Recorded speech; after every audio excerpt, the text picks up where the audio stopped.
Queridos radioyentes, bienvenidos a una nueva edición del programa Sistema Abierto, un espacio sonoro dedicado a temas de historia, pensamiento y reflexión crítica.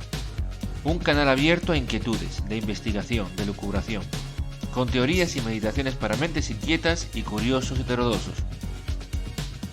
Porque cuando las cosas ocurren, nunca hay una única razón. Por supuesto, sin el propósito de ofender a nadie, sino de aportar argumentos a un debate e incitar a la reflexión. Pueden escucharnos a través de nuestros canales en YouTube e iVoox.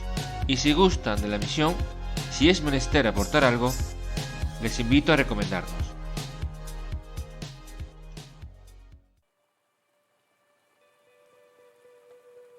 Buenas tardes, buenos días, buenas noches. Os saluda Omnios en esta jornada de hoy, del 3 de enero de 2022, nuestro primer programa del año aquí en Sistema Abierto y nuestra quinta emisión. Desear que hayan pasado unas agradables veladas junto a sus seres queridos y que esta coyuntura actual del coronavirus y del Omicron pase pronto y leve. Hoy en este quinto programa aprendemos geografía, no tanto de historia, aunque si nos atenemos a ciertas corrientes, la historia no se puede comprender sin la geografía. De ahí un primer motivo para alegar que nunca viene mal saber un poco de esta disciplina. Aunque la etiqueta del programa que nos concierne es el título del programa de hoy, procede más bien de una sugerencia, una broma personal, cuando conocí a cierta individuo con un interés mesiánico en salvar el mundo. A costa de renunciar casi a ser un ente social, se había propuesto aprender de economía, de filosofía, de política, etc., con el fin de lanzar una nueva teoría, casi al estilo darwinista o marxista, para explicar la evolución de la realidad. Y de este modo estaba siempre leyendo, estudiando, escudriñando la obra de diferentes autores, bastante discutibles muchos, la verdad. Se embebía de felices ideas acerca de nuevas maneras de plantear la economía, sobre lucubraciones acerca del cooperativismo, etc. Y por mi parte no es que lo viera mal, pero me llegaba a parecer ingenuo en cuanto a que a menudo no se atenía a la base. Sí, de acuerdo, tal propuesta, tal solución sonaban bien, palabras bonitas, pero lo que me hubiera gustado haberle sugerido es de no haberse roto el contacto era que aprendiera geografía. Porque la realidad es que hay un territorio, unos recursos y unas posibilidades y podemos actuar en la medida de dichas posibilidades. A principios del siglo XIX, el geógrafo Karl Ritter fue uno de los primeros en señalar la relación entre territorio e historia, en figurar qué es el contexto geográfico, incluyendo el clima, la riqueza del suelo, la agricultura, los recursos, la topografía, la presencia de cordilleras o de ríos, llanuras y amplios valles, lo que determinaba la evolución de las sociedades que se implantan en él. Esta idea fue la base del pensamiento determinista. La geografía determina la historia. Frente a esta corriente tenemos otra corriente, la posibilista, desarrollado de mano de otros grandes pensadores como el francés Vidal de Lablache en el último tercio del XIX, que oponía y ofrecía una versión distinta. El territorio ofrece una serie de coyunturas, de posibilidades, y es la cultura la que lleva a aprovechar o no esas condiciones. Sin que me tachen de determinista, me muevo en un término medio. En el anterior programa mencionaba acerca de la importancia de la biología en la configuración de la persona. Sostenía que no era viable alegar que la biología no influye, solo lo hace la cultura. Negar la biología, al estilo de negar la geografía en nuestro caso de hoy, es como negar la causalidad. Toda causa tiene un efecto y la biología, la geografía o el territorio ofrecen una serie de causas primeras y permanentes. No quiero decir que estas disciplinas sean completamente determinantes, pero sí es innegable que ofrecen una multitud de causas con sus consiguientes efectos. Por supuesto, el ser humano es capaz de generar sus propias causas y consecuencias a través de la cultura. Ahí tenemos ejemplos de sociedades fructíferas en entornos no demasiado halagüeños, como es el archipiélago japonés, con sus terremotos, sus tsunamis, su falta de materias primas, pero cuya población ha sabido sobreponerse a las dificultades. Mas también tener en cuenta que fue la falta de materias primas la que motivó el expansionismo japonés previo a la Segunda Guerra Mundial. Y esta es la crítica y el consejo que me hubiera gustado darle a esta persona. Aprende geografía. Aprended geografía, en plural. Con esta premisa voy a incardinar el programa de hoy. Quédense atentos, quédense a la escucha, comenzamos.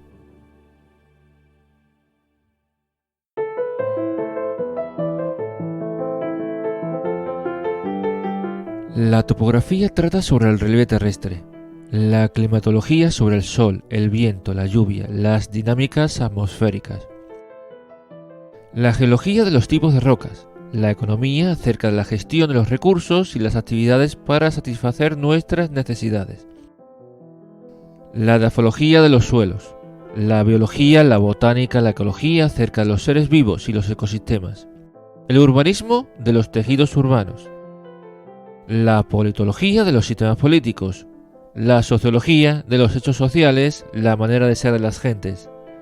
La demografía trata de la población. Si todas estas circunstancias ya son estudiadas y analizadas por estas ciencias, ¿qué le queda a la geografía? Pues resta la localización espacial, con tres conceptos fundamentales: posición, densidad e interconexión. No es lo mismo existencia de un fenómeno que dispersión o concentración de dicho fenómeno, o las diferencias que se atestiguan entre un lugar y otro, atendiendo a la presencia, no presencia o concurrencia de dicho fenómeno. Por lo tanto, la geografía es la ciencia de la localización, y sin contener sustancia o materia propia aparte de la mencionada localización, engloba a todas las demás disciplinas, pues caracteriza un lugar con los conocimientos de estas, comprende y explica cuantitativa y cualitativamente el emplazamiento, los sitios donde vivimos, porque el ser humano, a fin de cuentas, no es un ente etéreo que reside en un plano místico, sino un ser que ocupa emplazamientos. La geografía, por tanto, es la ciencia de nuestra realidad cotidiana, de nuestro habitar.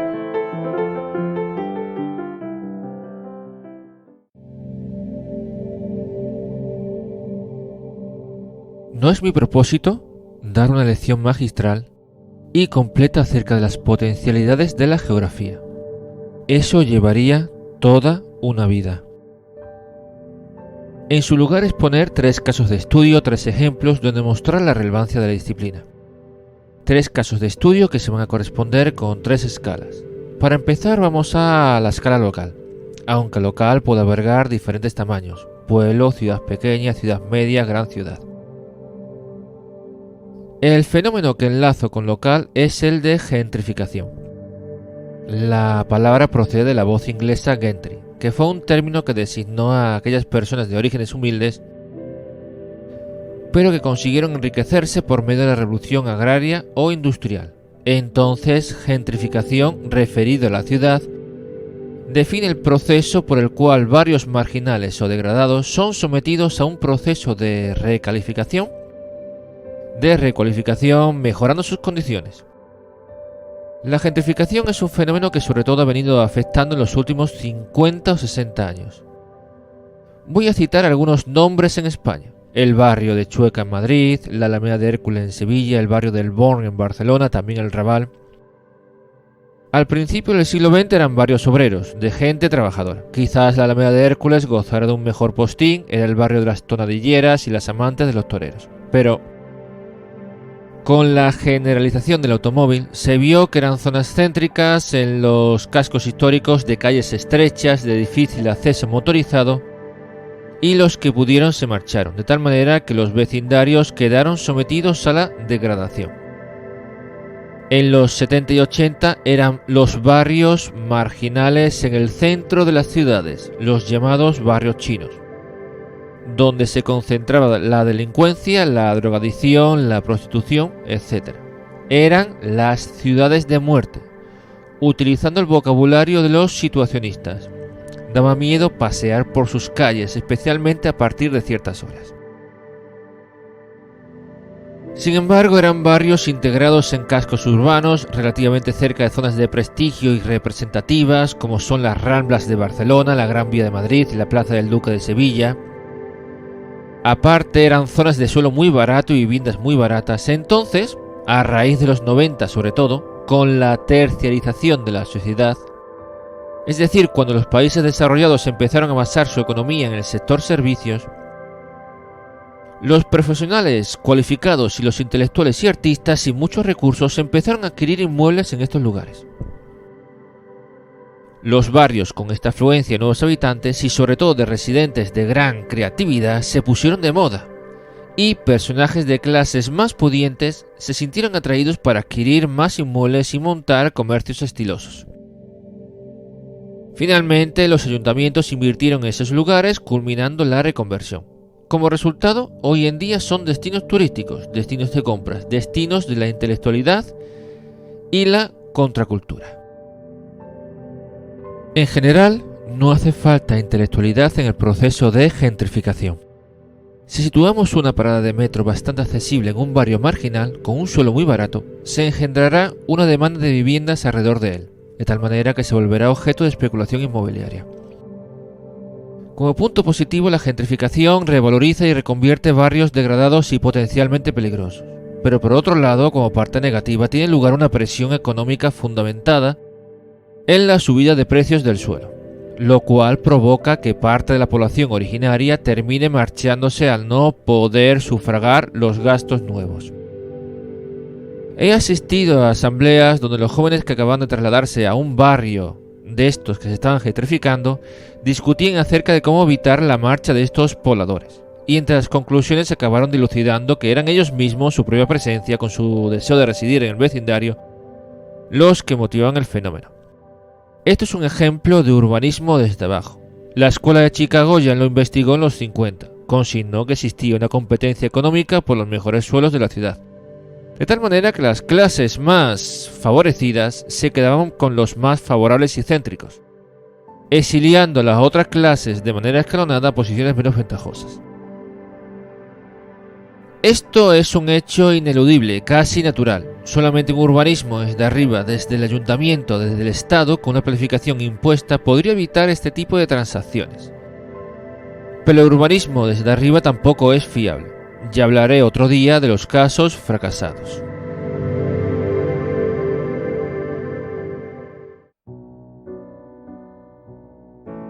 De todos modos, también hay que decir que a veces esta cuestión de la expulsión de pobladores se trata con excesivo dramatismo. Por ejemplo, que se use la palabra expulsar o población originaria, porque hay que recordar que la movilidad urbana es una constante. Siempre hay vecinos que se marchan, vecinos que llegan, en busca de mejores condiciones de trabajo, de oportunidades, o porque el contexto cambia y se decide mudar de aires. Aparte que la ciudad está siempre cambiando, siempre está mutando. Si un barrio sufre una recualificación, es posible que oficios que antes se podían practicar queden obsoletos. Entonces es lógico que la persona se tenga que adaptar a la nueva situación y a veces esa adaptación implica emigrar. Esta es una opinión bastante controvertida porque hay mucha gente que ha cogido un sesgo cultural en el sentido de que lo deseable es echar raíces, un hogar para toda la vida, etc. Pero ante esto poner dos razonamientos. El primero es que esto de echar raíces es reciente. Miramos a nuestros padres, a la casa donde hemos pasado nuestros primeros años, y tenemos la tendencia a pensar que nuestra estirpe siempre ha estado ahí. Ante esto, poner la realidad. La mayoría de los barrios que en la actualidad componen las ciudades no tienen más de 50 o 60 años. Y los cascos históricos, con la salvedad de los palacios, monumentos y algún que otro caso excepcional, la inmensa mayoría de los inmuebles, como mucho, son de principios del siglo XX. En otras palabras, el hogar de nuestros padres, en muy pocos casos, lo recibieron de nuestros abuelos, sino que edificaron la casa, la compraron, la reformaron. Las construcciones se envejecen, son sustituidas, nuevos pobladores arriban, los viejos se marchan, es ley de vida. Y el segundo razonamiento se basa en que la falta de movilidad reduce la capacidad de adaptación de la sociedad. Si no hay trabajo en un sitio, si las condiciones y las coyunturas se ven alteradas, hay que moverse a otro. La población se traslada, se mueve y eso es salud para el territorio. La población es casi como el dinero, si no se mueve no produce, se estanca. Peor aún, se crean guetos, lo que vamos a denominar bolsas sociomentales. Hay autores que defienden la gentrificación porque por una parte revitaliza barrios degradados, pero también por otra porque erradica lo que ellos llaman bolsas de pobreza. Alegan que lo malo no es la pobreza, si se vive con solemnidad, con humildad, con honradez, sino las bolsas de pobreza. Esto es la acumulación excesiva en una misma localización de personajes defenestrados. Porque en estos casos la delincuencia se normaliza al vivir fuera de la ley, el rechazar los valores cívicos y humanos, el oponerse a todo aquel que procede de más allá. Yo diría aún más, no solo las bolsas de pobreza, sino también hay que evitar las bolsas de riqueza, en todo caso las bolsas sociomentales. Cuando alguien vive en un entorno cerrado donde la población no se mueve, no se traslada, ya sea pudiente o marginal, genera unas costumbres, una idiosincrasia, que se gestiona y se desarrolla en oposición a lo que hay fuera de esa comunidad. Incluso se llegan a poner en duda cuestiones de legalidad o cuestiones de derechos humanos. Por ejemplo, llegar a normalizar el machismo, a justificar el robo, el latrocinio, la drogadicción. O legitimar el rechazo hacia otras clases sociales. A menudo se mitifica. Se utilizan expresiones como el espíritu de mi barrio, las leyes de mi barrio, las reglas de la calle. En resumen, cómo tomarse la justicia por uno mismo. Sin embargo, nada más peligroso, porque a la larga esto crea confrontación, a la larga crea rechazo a las leyes y a los valores cívicos y humanos y, repito, anula la capacidad de adaptación de la persona y de la sociedad. Frente a esto, si he de defender la gentrificación no es tanto por revitalizar, sino porque promueve la mezcla social. Se han ido pobladores, no todos. Han venido otros nuevos, no son la totalidad del barrio. Las clases sociales se encuentran, aprenden a convivir, a congeniar, a compartir el mismo espacio, a aceptar unos valores comunes. El problema es que por el momento no he identificado procesos que del mismo modo planteen esta mezcolanza en las bolsas de riqueza. Si bien no apoyo el urbanismo desde arriba, la planificación por parte de ayuntamientos y estados a veces es conveniente en el sentido de que promueven o imponen reservas de vivienda de protección oficial en zonas de alta gama.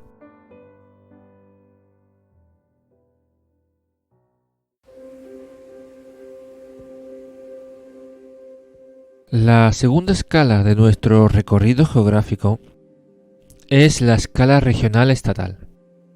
Y en esto me voy a concentrar en la península ibérica. Me reconozco un aficionado a la prehistoria, en concreto a los monumentos del Neolítico y Calcolítico. Si tomas un mapa físico-topográfico de la península y sitúas esos monumentos, resulta enormemente interesante y revelador comprobar de qué manera se corresponden con los rasgos del territorio. No se puede saber con certeza lo que sucedió, lo que hicieron estas gentes, pero aparentemente los viejos pobladores de Iberia seguían rutas que desde el mar subían por los ríos, se extendían por los valles, con determinados puertos de montaña que empleaban para salvar las divisorias de aguas. Y sus emplazamientos, sus aldeas, por lo común no se localizaban en torno a los grandes cauces, sino en las proximidades de afluentes menores. Hay una razón para esto, y ya la dijimos al principio del programa. El territorio ofrece unas causas, unas potencialidades que las sociedades aprovechan en función de su cultura, de su tecnología, de su manera de obrar.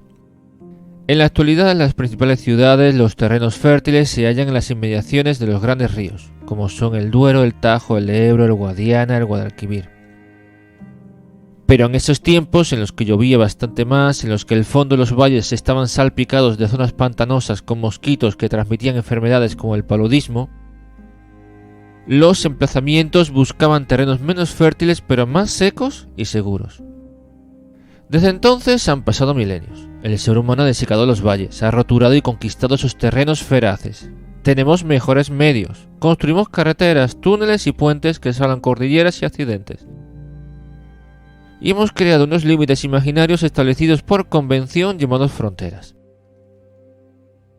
La cuestión que vengo a llamar es que si superponemos esas rutas naturales del Neolítico a las fronteras convencionales actuales entre países o comunidades autónomas, encontramos una serie de divergencias o contradicciones en la península ibérica. Las fronteras actuales son a menudo transversales, cortan perpendicularmente las rutas ancestrales de tránsito. Por ejemplo, el Valle del Tajo desde el Atlántico internándose en la meseta y probablemente salvando la cordillera para arribar al Mediterráneo. Hoy en día tenemos hasta 3 fronteras cortando dicho trayecto, con 3 idiomas distintos sin contar con los dialectos. O qué decir del Ebro, País Vasco, La Rioja, Navarra, Aragón, Cataluña. La razón de esta divergencia la encontramos en el proceso de reconquista. Toda esa caterva de reinos que surgieron en la Edad Media y que desde el norte se expandieron hacia el sur aprovechando el terreno dejado por los musulmanes. Como resultado nos encontramos con una serie de fronteras, de divisiones políticas que responden a la lógica de las montañas del norte. Si no, vean. Gallegos, astures, cántabros, vascones, navarros, aragoneses, condados catalanes se distribuían por sectores de cordillera, separados por los ríos de la vertiente cantábrica. Y esos sectores, al avanzar hacia el sur, impusieron dicha lógica sobre un territorio que funcionaba de manera muy distinta, cortando los recorridos naturales de tránsito.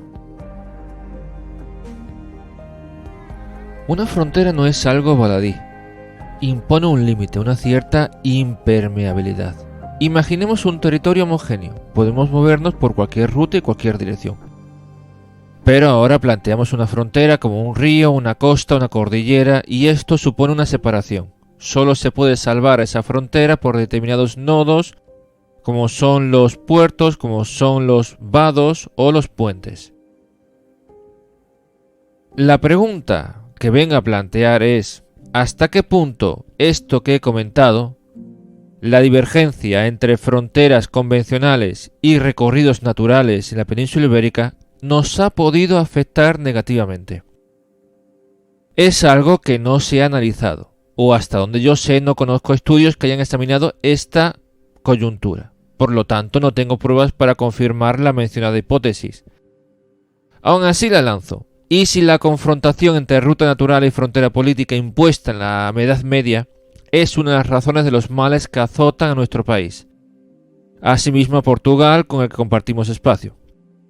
Como he dicho, no tengo pruebas, o sí podría tenerlas. Solo mirar un mapa de densidades de población de la península ibérica.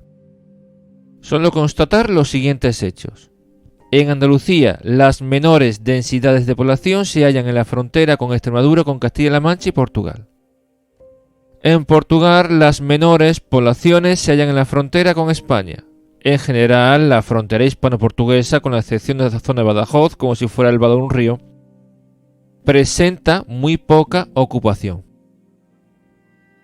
El extremo de baja densidad en esta frontera lo encontramos en Zamora, que conjunto con el área de la Alcarria y la serranía celtibérica, esto es, la zona limítrofe entre Castilla-La Mancha, Castilla-León, Valencia, Cataluña y Aragón, no es que sus densidades se encuentren entre las menores de España, sino entre las más bajas de Europa. He aquí un debate de actualidad, el de la España vaciada, el de las zonas rurales en proceso de abandono e envejecimiento por la marcha de los jóvenes a la gran ciudad ante la falta de oportunidades y la dureza del trabajo agrario. España está dando pasos agigantados hacia un proceso de macrocefalia, esto es, la mayor parte del territorio despoblado y pocos núcleos como Madrid, Barcelona, Zaragoza, Sevilla, etc., donde se concentra la población. No dejo de pensar, aunque ya he dicho que no hay estudios serios al respecto, que las fronteras internas, aunque sean de carácter administrativo, son las que están motivando un poco esto. Las fronteras rompen las rutas naturales, desarticulan el territorio unido por estos recorridos impermeabilizan la creación de conexiones. No dejo de pensar, por ello, y como conclusión, que cualquier estudio serio sobre la España vaciada no será serio ni completo del todo si no tiene en cuenta estos factores.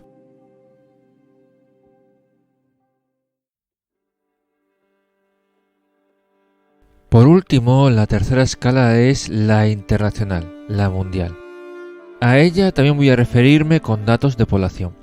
Para comenzar, mencionar que Estados Unidos cuenta con un número de habitantes entre los 330 y 350 millones de personas, aunque con desigual distribución entre estados, localizándose las mayores densidades en la costa este y en la costa oeste. La Unión Europea, con unos 450 millones de personas, presenta las mayores densidades en el eje que va desde Holanda pasando por el noreste de Francia y Alemania hasta el norte de Italia. Y Japón tiene unos 125 millones de residentes que se aglomeran en algunas de las megalópolis más pobladas del planeta.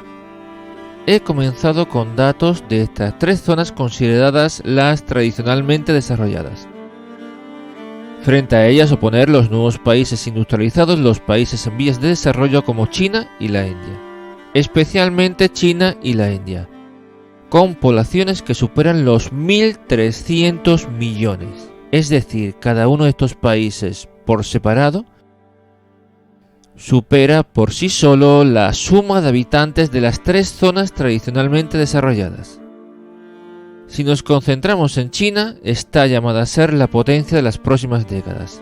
Es el taller del mundo, engloba más de la mitad de la producción industrial mundial.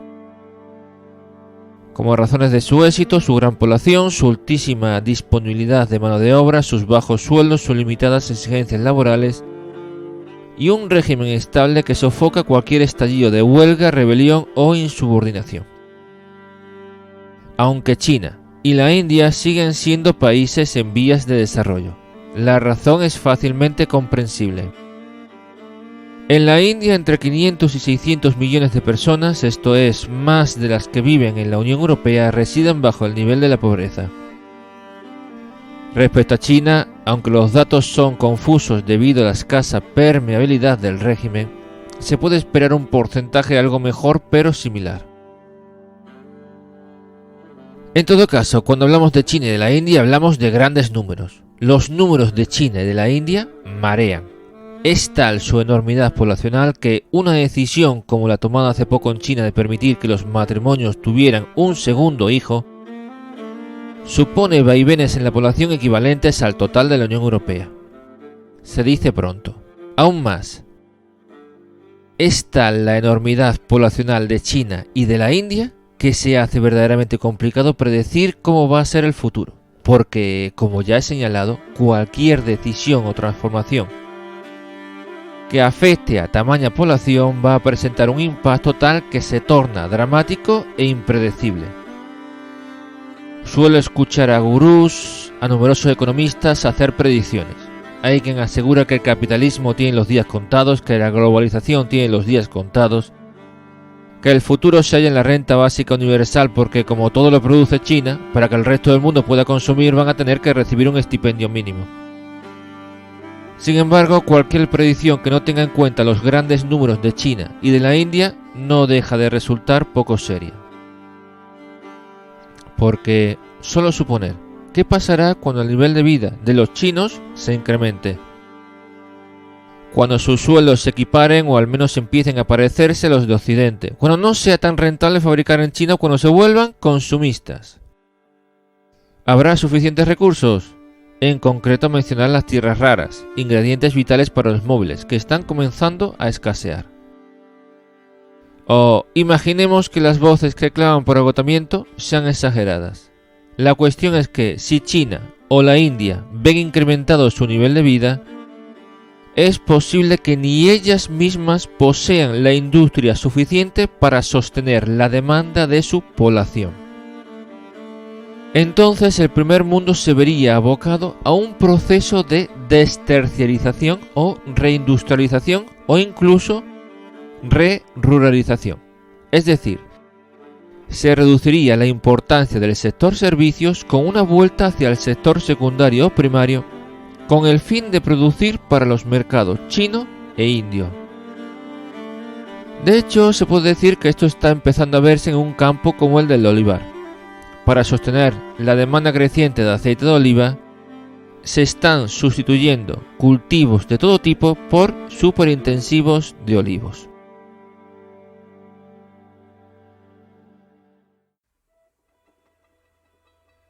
Aparte, por si fuera poco, y con esto ya me acerco al final del programa, existe un tercer escenario de grandes números que es el africano. En los próximos 30 años la población de África se va a multiplicar por 2. De 1.250 millones de habitantes va a subir a 2.500 millones de personas. El aumento es equivalente a 3 veces la población de la Unión Europea. Este incremento es especialmente significativo en las áreas en torno a los 4 grandes ríos: el Nilo, el Zambeze y sobre todo en el Níger y el Congo. Para corroborar lo que voy a señalar solo hacen falta unos conceptos de demografía básicos. Por ejemplo, el crecimiento vegetativo, que es la diferencia entre los nacimientos y los fallecidos. Esto es lo que una población crece o decrece en función de las personas que nacen y que mueren. En un país como Nigeria es del 3%, uno de los mayores crecimientos vegetativos del mundo, si no el más alto.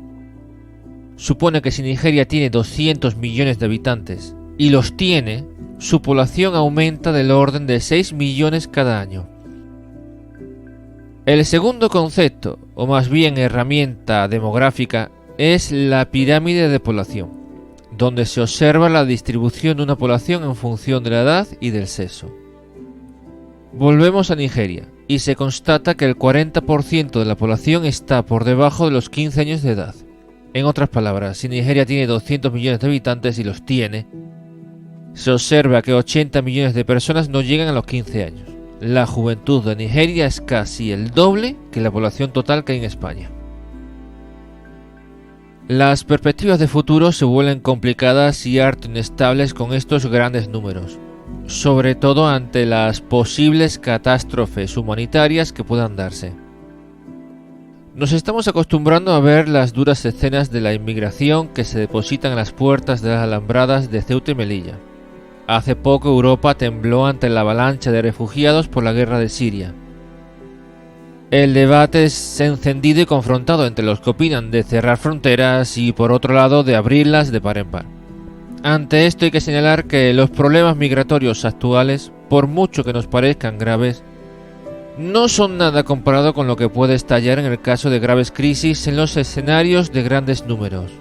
El volumen de personas que podría llegar a desplazarse si se produjera un cambio climático brusco o un conflicto bélico de grandes proporciones en lugares como la China, India o el África subsahariana, llegaría a niveles equivalentes al de la Unión Europea.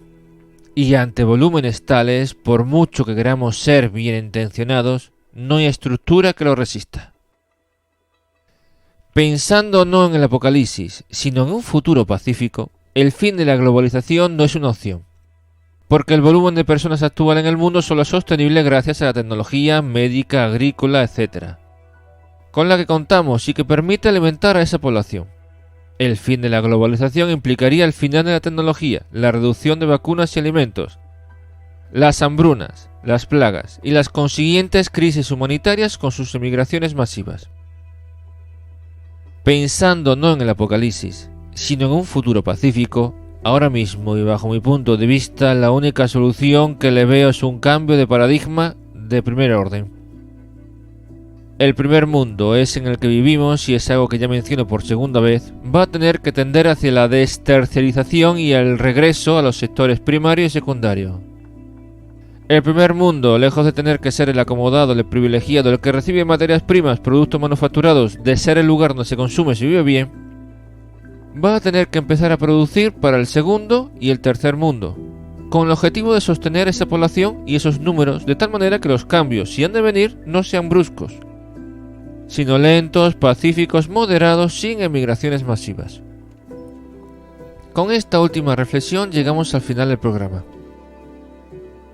Como pueden comprobar, saber de geografía no es solo una cuestión de conocimiento o curiosidad, sino que se vuelve fundamental para comprender y anteceder los problemas que van a acontecer. Hoy en día hablar del futuro u opinar sobre el futuro no es serio ni tiene sentido si no se sabe de geografía. Puedo parecer drástico, pero es así. Esperando que el programa les haya resultado interesante y que haya revuelto conciencias, se despide Omnios aquí en Sistema Abierto, felicitándoles el año nuevo, invitándoles a futuras emisiones si gustan.